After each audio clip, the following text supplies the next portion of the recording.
আমাদের আমি একটা স্ট্যাটিস্টিক্স নেই, প্রত্যেক বছর বাংলাদেশ থেকে বিদেশে পড়তে যায় 2 লাখ ছাত্রছাত্রী, 2 লাখ। সেই হিসেবে যদি আপনি 570-কে 600 থানায় ভাগ করেন, 600টা থানা হয়, তাহলে আপনার 350 জন ছাত্রছাত্রী উলিপুর থেকে দেশের বাইরে পড়তে দেওয়ার কথা। তারপরে 10 বছরে 3,500 ছাত্রছাত্রী পড়তে দেওয়ার কথা। নর্মাল স্ট্যান্ডার্ড অনুযায়ী বা উলিপুর থেকে গেছে 100 থেকে 120, 3,500 জায়গায় 120। তো আপনার উলিপুরকে পৃথিবীর মানুষ কেন চিনবে? So this is my prime focus area. আমি উলিপুরের আপনাদের বাচ্চাদেরকে তৈরি করার জন্য সহযোগিতা করতে চাই। এই সহযোগিতাটা হবে আমার ফার্স্ট ফোকাস, ইন্টারন্যাশনাল লেভেল আর ন্যাশনাল লেভেল। এটা হবে আমার ফার্স্ট ফোকাস। মনে করি যে ভালো প্রশ্ন করেছেন। আমার দল যদি ক্ষমতায় যায়, তাহলে তারা কোন আইনে দেশ চালাবে এটা নিয়ে হিউজ কনফিউশন আছে মানুষের মধ্যে, বা কিছু কিছু মানুষের কনফিউশন ক্রিয়েট করতে। আমি দেশের বাইরে প্র্যাকটিস করেছি। দেশের বাইরে বলতে পৃথিবীর সবচেয়ে বড় court, the court of England and Wales. এই ব্রিটিশ জুরিসডিকশনটা বাংলাদেশ ফলো করে। ব্রিটিশ কোর্টের একটা ওভাররাইডিং অবজেক্টিভ আছে। এটাকে যদি আপনি শরিয়াতে নিয়ে আসেন, এটাকে বলে মাকাসিদে শরিয়া। প্রত্যেকটা আইনের একটা পারপাস থাকে। সো ব্রিটিশ কোর্টের যেটা ওভাররাইডিং অবজেক্টিভ, সেটা হলো যে dealing the case fairly and justly with proportionate cost. মানে প্রত্যেকটা কেসকে আপনাকে ডিল করতে হবে ফেয়ারলি, মানে হলো ন্যায় বিচার আদৌ, অ্যান্ড জাস্টলি, যার যেটা হোক সেটা দিয়ে, সাথে কি প্রপোর্শনেট কস্ট, মানে যেন খরচটা বেশি না হয়। এইটা হলো সারা পৃথিবীর সবচেয়ে বড় জুরিসডিকশনের প্রিন্সিপাল। বাংলাদেশের বড় ডিফিকাল্টিসটা হলো যে বাংলাদেশের মানুষ শরিয়া ল বলতে বোঝে হাত কাটা, পাথর মেরে, মানে কোরআনের মধ্যে যে 6টা উদাহরণ আছে এটাকেই মনে করে শরিয়া ল, কিন্তু বাস্তবতাটা এটা না। এটা হলো একটা এক্সাম্পল। তার মানে টোটাল কোরআনের মধ্যে 6টা বিষয়ের ব্যাপারে সিদ্ধান্ত আছে। এর অর্থ এই নয় যে সকল মানে অপরাধ এই 6টার মধ্যে সীমাবদ্ধ। আমি একটা উদাহরণ দিই। কেউ একজন একটা মরিচ চুরি করলো, আর কেউ একজন 1 কেজি হেরোইন চুরি করলো, দুটো শাস্তি কি সমান? দুটো শাস্তি সমান না। ইসলামের একটা ওভাররাইডিং অবজেক্টিভ আছে। ইসলামের যে ওভাররাইডিং অবজেক্টিভ, এটা আল্লাহ রাব্বুল আলামিন বলছেন যে আমাদের ইমামরা সবসময় খুতবায় বলে যে ইন্নাল্লাহ ইয়া'মুরুকুম বিল আদলি ওয়াল ইহসান। এইটা হলো ইসলামিক জুরিসপ্রুডেন্সের ওভাররাইডিং অবজেক্টিভ, যেটা ব্রিটিশ ওভাররাইডিং অবজেক্টিভের কাছাকাছি বা তার চেয়ে ভালো। ইসলামের ওভাররাইডিং অবজেক্টিভটা হলো যে আদল এবং ইহসানের ভিত্তিতে আপনাকে বিচার করতে হবে। আদল এবং ইহসান মানে ন্যায় বিচার, এবং যে বিচারটা করবেন আপনি এটা যেন বেস্ট হইতে হয়, মানে সবচেয়ে সর্বোৎকৃষ্ট হইতে হয়। এটা হলো ইসলামের ওভাররাইডিং অবজেক্টিভ।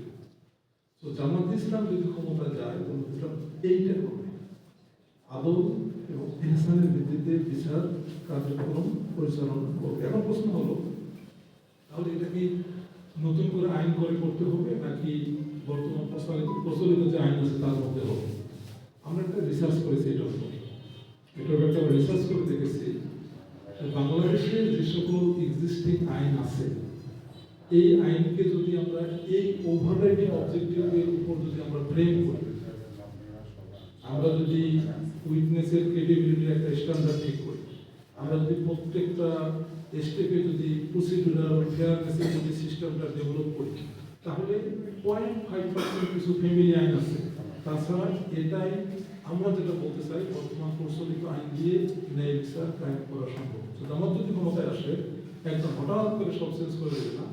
প্রচলিত আইনে ইসলামিক যে প্রিন্সিপাল আদল এবং ইহসান, এটা এস্টাবলিশ করবে, এবং law is very very very nice thing, no? So এর একটা অ্যাডমিসিবিলিটি আছে, এর একটা আর্গুমেন্টের জায়গা আছে, এর একটা ক্রস করার জায়গা আছে, আপনার কোশ্চেন আনসারিং এর জায়গা আছে, এরপর এর একটা কনক্লুশনের জায়গা আছে। এবং সারা পৃথিবীর মধ্যে লটা বিভিন্নভাবে অনেক এস্টাবলিশড হয়ে গেছে, বিভিন্ন দেশে বিভিন্ন রকম হয়ে গেছে। আমি একটা উদাহরণ দিই আপনাদেরকে।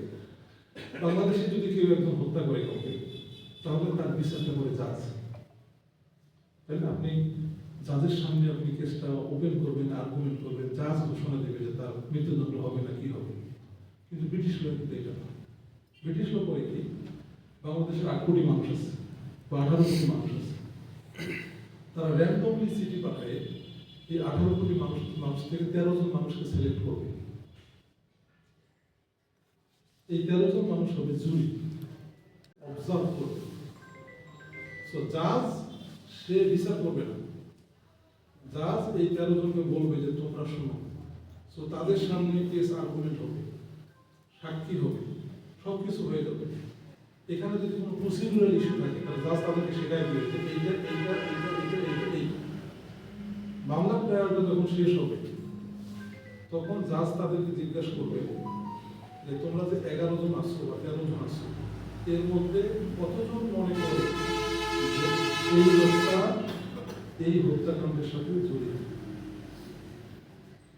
13 জনের মধ্যে 11 জন মানুষ বলে যে এই লোকটা হত্যাকাণ্ডের সাথে জড়িত, তখন জাজ ডিসিশন দেবে যে তার কত বছরের সাজা হবে। সো লোকটা দোষী কি দোষী না এইটা ঠিক করবে না জাজ, এইটা ঠিক করবে এই যে র্যান্ডমলি কালেক্ট করা জুরিরা। এই 13 জনের মধ্যে যদি 9 জন বলে তাহলে জাজ বলবে যে এটা হবে না, তোমরা আবার যাও, আবার বসো। 8 জন হবে না, আবার ট্রায়াল হবে। সো পৃথিবীতে বিভিন্ন জায়গায় বিভিন্নভাবে এই ফেয়ারনেস গুলো ডেভেলপ করছে। ইসলামের প্রিন্সিপাল তো আদল এন্ড ইহসান। অ্যাজ লং এজ আমরা আদল এন্ড ইহসান আমরা মেক শিওর করতে পারি, শরীয়তের যে মাকাসিদ এইটা অ্যাচিভ করা কোনো কঠিন হবে না। জামাত ম্যানিফেস্টো দিয়েছে, এই ম্যানিফেস্টো 2 নম্বর জায়গায় এটা বলছে। 2 নম্বর যে 26টা মূল পয়েন্ট দিয়েছে, এগুলো 2 নম্বর জায়গায় এটা বলছে জামাত যদি ক্ষমতায় আসে তারা আদল মদিন হবে। আরেকটা কারণ হলো যে সোর্স অফ ইনকাম আপনি দেখেন, আমি আপনাকে বলতে পারি, আমি একটা রিসার্চের কথা বললাম, যদি আপনি উত্তরপুরের মানুষদের ইয়ে দেখেন ইনকামের বা কর্মজীবী মানুষদের যদি আপনি একটা গ্রাফ দেখেন তাহলে দেখবেন আপনি 38% লোক হলো লেবার, মানে দিনে আনে দিনে কাজ করে খায়। 38% মানে 1,80,000-এর বেশি লোক। সো আপনার এই বিভিন্ন প্রফেশনের লোক না থাকাটা দায়িত্ব আরেকটা কারণ, এটা কিন্তু বেশি আর বাকি বলতে পারছে না। So now the question is যে এটা সমাধান কিভাবে হবে। আমি একটা মডেল ডেভেলপ করেছি। আমার যে মডেলটা সেটা হলো যে স্কিল, এমপ্লয়মেন্ট এন্ড ইনফরমেশন। এমনি ধরেন আমাদের 70% লোক আমরা করি, 30% তো ধরি বা আমরা 30% সমস্যা নেই, আমরা খেয়ে করে বসতে পারি। তাহলে আমাদের উইকের মধ্যে 1,05,250টা ফ্যামিলি আছে। তাহলে এর মধ্যে 35,000 ফ্যামিলি ওয়েল না, তাদের সমস্যা নেই। 50,000 এখন যুবক যুবতী বেকার আছে। তাহলে আমরা যদি এটাকেই ফোকাস দিতে পারি যে তুমি মিরপুরে থাকা দরকার, তুমি ঢাকায় গিয়ে সিএনজি চালাও, আমরা যদি এইটা মেনশন করতে পারি যে প্রত্যেকটা বাড়িতে একজন করে কর্মক্ষম মানুষ তৈরি হবে, তাহলে কিন্তু যদি এই 50,000 লোককে আপনি রিপ্লেস করতে পারেন তাহলে আপনার 30,000 সাথে আরো 50,000 রিপ্লেস করতে আপনার 80,000 হয়ে যাচ্ছে। আমার দায়িত্ব অনেক কমে আসতেছে। তো আমার ফোকাস থাকবে এইখানে, হিউম্যান ম্যাক্সিমাইজেশন ফার্স্ট। নদী যেটা বলছেন এটা ডেফিনেটলি একটা রাইট। নদী আমি জানি না আপনাদের কতজনের দেশের বাইরে নদী দেখার সুযোগ হয়েছে। নদী যে দেশে আছে বা যে শহরে আছে সেই শহরকে বলা হয় এটা হলো কপালওয়ালা শহর, আশীর্বাদের শহর। হ্যাঁ, আমি সেদিন ঘুরে গেলাম, বোঝা গেছে গোটা শহর নদী না, এইটা কেন্দ্রিক ইকোনমি, এইটা কেন্দ্রিক ব্যবসা বাণিজ্য, এইটা কেন্দ্রিক সব পার্লামেন্ট নদীর পাশে সব কিছু। এবং ওখানে আমি দেখলাম যে একটা আইল্যান্ডের নাম মার্গারেট আইল্যান্ড, আপনার গুগল করে দেখতে পাবেন যে 3 দিকে নদী, এত সুন্দর একটা আইল্যান্ড আছে, সারা পৃথিবীর লোক সেখানে যাচ্ছে, খরচ করছে, তাদের এগুলো ডেভেলপ করতেছে। সো নদী ইজ সামথিং ব্লেজিং থিংস। আমি বলবো যেভাবে সেটা করবো, আমার তো এটা নিয়ে পড়াশোনা, আমি তো জিওলজি পড়ছি, জিওলজিক্যাল সায়েন্স হলো আমার সাবজেক্ট। সো আপনি যেটা পানি দেখেন আমি সেটা হাইড্রোলজির দৃষ্টিকোণ থেকে দেখি, আপনি যেটা বালু দেখেন সেটা আমি মিনারেল কম্পোজিশন থেকে দেখি। আপনি যেটা বাড়ি দেখেন সেটা আমি সেন্টিমেন্টাল স্ট্রাকচার থেকে দেখি, এবং আপনি যেটা নর্মাল ভাঙচুর দেখেন এটা আমি ডাইনামিক্স থেকে দেখি, এটা যে মেকানিক্সের পার্ট থেকে আমি দেখি। তো আমার যেহেতু এটা সাবজেক্ট এরিয়া, আমি এখানে পড়াশোনা করেছি এবং আমি আমি এটার উপর আইসোটোপ নিয়ে পড়াশোনা করেছি, মানে একদম সূক্ষ্ম জায়গা যেটা সেটা নিয়ে পড়াশোনা করেছি আমি। এবং আমার এমএসসির মধ্যে একটা ছিল বায়ু জিও কেমিক্যাল সাইকেল। তো এই ভাঙন গরম নিয়ে আমার মোটামুটি আল্লাহ মেহরবানি কিছুটা পড়াশোনা করার সুযোগ হয়েছে। এইটাকে কাজে লাগিয়ে আমি একটু মাস্টার হলাম। এই নদীগুলো কি করে সাইন্টিফিক ওয়েতে ভাঙন রোধ করা যায়, স্থায়ী মাত্রা কীভাবে, এবং অল্টারনেটিভ জীবিকার মাত্রা এখানে কী করা যায়, এবং এটাকে পর্যটন শিল্পে কী করে কনভার্ট করা যায়। আর একটা হলো যে বালুর মধ্যে হেভি মিনারেলের সম্ভাবনা। আমি কয়েকটা আর্টিকেল অলরেডি পড়েছি, এবং আমাদের বাংলাদেশে একজন বুয়েটের খুব ভালো রিসার্চার আছে নেদারল্যান্ডে, এবং পৃথিবীতে সবচেয়ে নদী মানদণ্ড এইটার মধ্যে বেশি রিসার্চ হয় নেদারল্যান্ডে। সো আমার দৃষ্টিতে আমার মনে হয় যে ব্রহ্মপুত্র এবং তিস্তার বালুতে যথেষ্ট হেভি মিনারেল কিছুটা হয়েছে, যেটা হয় কারণ আমি আমার পছন্দের একজন নদী মন্ত্রী আছে, সে কিছু টাকা লাগায় রাখলো, পরের জন্য আমার পছন্দ হয় না, সেটা বন্ধ হয়েছে। সো যেটা আমার একটা সাবজেক্ট ইভেন বেসরকারি ওয়েতে এখানে ইয়ে হতে পারে, ফিজিবিলিটি স্টাডি হতে পারে। সো এই কাজগুলো করে আমি নদী কেন্দ্রিক কাজ করবো। এবং আপনি দায়িত্বের কথা বললেন, যেমন নদীতে আপনি কিন্তু এখন চাপ তুলে দেখবেন, আপনি নদীর মধ্যে খাসাতে মাছ চাষ হচ্ছে। আমাদের যে বুকরঙ্গি মাছ, এটা কিন্তু একটা এক্সেপশনাল মাছ, উলিপুরের মাছটা আপনি কোনো কোথাও পাবেন না। আরো কিছু এক্সেপশনাল মাছ আমাদের আছে, আমরা চাইলে কিন্তু নদীর মধ্যে যেটা বর্ধিত অংশ দেখবো, এগুলোর মধ্যে কিন্তু খাসা কেন্দ্রিক আমরা একটা অর্থনীতি দান করতে পারি। ওটা যদি করতে পারি তাহলে আপনি যেটা বললেন যে দারিদ্রতা, ওখানে কিন্তু অনেক লোকের কর্মসংস্থান কম, কর্মকম মানুষ করে আমরা সহযোগিতা করবো। আমরা তো সব চাকরি দিতে পারবো না, ব্যবসার জন্য টাকা দিতে পারবো না, আমরা পারবো কি? এটা আমাদের ইম্পর্টেন্ট। আপনি দেখেন আমরা এখানে ড্রাইভিং ট্রেনিং দিই, আমরা এখানে কম্পিউটার গ্রাফিক্সের ট্রেনিং দিই। কেন দিই? আমরা যদি এখান থেকে 20,000 ছেলেমেয়েকে যদি ইন্টারন্যাশনাল এরিয়ার সাথে কানেক্টেড করে দিই ফ্রিল্যান্সিংয়ের মধ্যে, তারা যদি ওখান থেকে ডলার ইনকাম করে সমস্যা নেই। আমাদের প্রায়োরিটি হলো এটা, যে আমরা তাদেরকে কি বলে যে প্রত্যেক বাড়িতে একজন করে কর্মক্ষম মানুষ তৈরি করার চেষ্টা করবো, এটার জন্য চেষ্টা করবো, এটা আমাদের কাজ। আমি মনে করি আমরা যদি চেষ্টা করে সফল হতে, কথার কথা 50,000 আছে, যদি আপনি 50,000কে আপনি আনএমপ্লয়েড করতে পারেন, আপনি 100% সফল।